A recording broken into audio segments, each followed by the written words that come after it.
മർദ്ദനമേറ്റ നമ്മുടെ സുജിത്ത്, കോൺഗ്രസിൻ്റെ സുജിത്ത്, ഇപ്പം ചെറു നേതാവ് എന്നൊക്കെ വിളിക്കുന്ന സുജിത്ത് നേതാവ് 3 വർഷം മുമ്പ് പോലീസുകാർ പിടിച്ചിട്ട് നന്നായിട്ട് അങ്ങോട്ട് പെരുമാറി.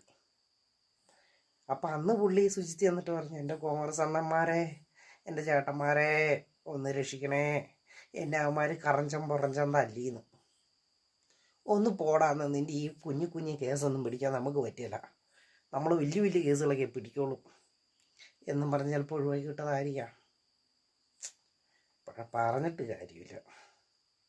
3 വർഷം കഴിയുമ്പോഴാണ് അയ്യോ നമ്മുടെ കോൺഗ്രസിൻ്റെ, അയ്യോ നമ്മുടെ സുജിത്തിനെ തല്ലിയ കേസ്, അയ്യോ നമുക്ക് പ്രതികരിക്കണം, എസ്ആടെ വീട്ടിൽ കയറി നമുക്ക് തള്ളണം, അല്ലെങ്കിൽ അത് വീട്ടിൽ നമുക്ക് പ്രശ്നം ഉണ്ടാക്കണം, അല്ലെങ്കിൽ സ്റ്റേഷനിൽ പ്രശ്നം ഉണ്ടാക്കണം.